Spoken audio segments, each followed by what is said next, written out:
کہ میری قبر کو کیا نہ بنانا،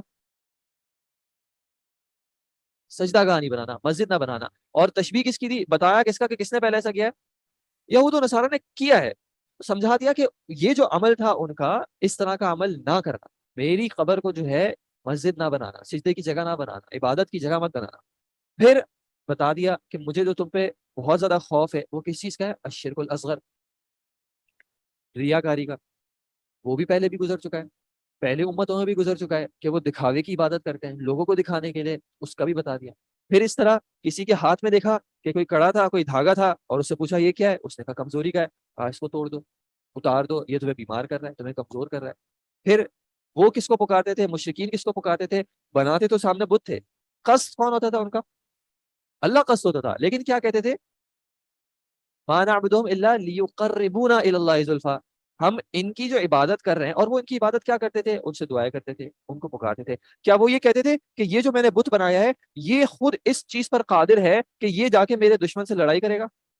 نہیں، ان کا ماننا کیا تھا کہ میں اس کو خوش کر رہا ہوں تاکہ یہ اوپر جو ہے میری سفارش کروا دے. کیا آج ہم یہ عقیدہ نہیں رکھتے؟ مشہور بات ہے، وہ کہتے ہیں کھڑا ہوا ہو ہمارا تو ہمارا بت ہے، تمہارا لیٹا ہوا ہو تو تمہارے بزرگ ہیں. جو شخص اس چیز پر قادر نہیں ہے کہ اگر ایک شخص آ کے اس کی قبر کو لات مارے تو وہ نکل کے اس کو اس عمل سے روک سکے، وہ میری اور آپ کی کہاں کیا مدد کرے گا؟ اگر وہ ہر چیز پر قادر کل ہوتا قبر والا تو مرتا کیوں؟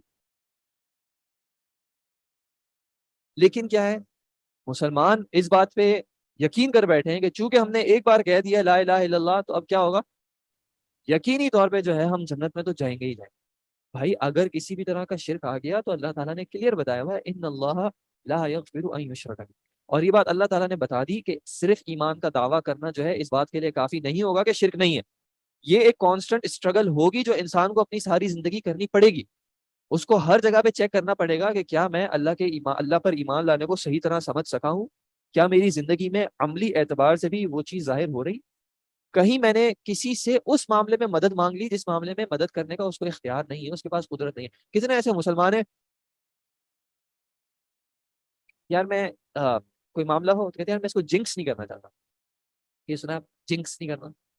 مثال کے طور پہ کسی نے یونیورسٹی میں اپلائی کیا اور ان کو لگتا ہے کہ میرا بہت چانس ہے کہ وہ ہو جائے گا، آپ اسے ہو جائے گا تمہارا، یار میں کچھ کہہ کے جنکس نہیں کرنا چاہتا. نہیں، شو آف نہیں، سپرسٹیشن، کہ کہیں ایسا نہ ہو کہ میں بولوں اور میرے بولنے کی وجہ سے نہ ہو. کچھ لوگ لکڑی کو نوک کرتے ہیں، کوئی بات کرتے ہیں، انگلیاں کراس کرتے ہیں، یہ سارے معاملات کیا ہیں، یہ سارے معاملات ایمان کی کمزوری کی علامت ہے.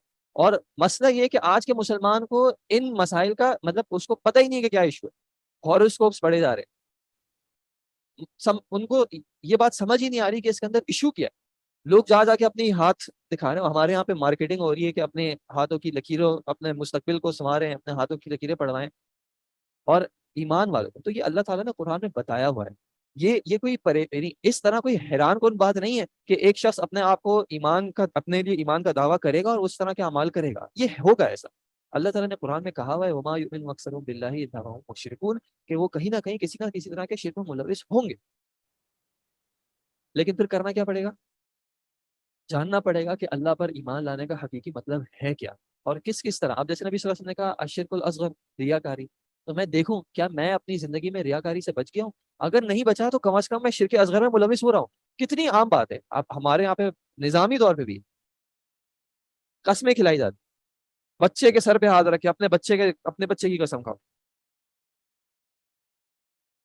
کسی اس پہ کہ اس کی قسم، امی آپ کی قسم، ابو آپ کی قسم. بھائی یہ قسمیں کھانے والی نہیں ہے، یہ توحید کے منافی ہیں. قسم صرف اور صرف اللہ کے لیے ہو سکتا ہے. آپ نے وہ صحابی کے قول پڑھا ہو، کہتے ہیں اللہ کے نام کی جھوٹی قسم کھانا مجھے بہتر لگتا ہے بجائے غیر اللہ کی قسم کھانا، کیونکہ اللہ کے نام کی جھوٹی قسم کھانا گناہ ہے، گناہ کبیرہ ہے. لیکن غیر اللہ کی قسم کھانا جو ہے وہ شرک کی طرف لے جاتا ہے، اور شرک کی معافی نہیں ہو سکتی الا ایک انسان زندگی میں توبہ کرے. اب یہ معاملات ایسے ہیں کہ انسان دیکھیں، اس میں کوئی حیران ہونے والی بات نہیں ہے. ایسا ہوگا کہ مسلمانوں میں ہی ہمیں ایسے لوگ ملیں گے جن کو یہ شرک کے بارے میں نہیں پتا ہوگا، اور ان کو بتانا پڑے گا، خود بھی پتا کرنا پڑے گا اور ان کو بتانا بھی پڑے گا.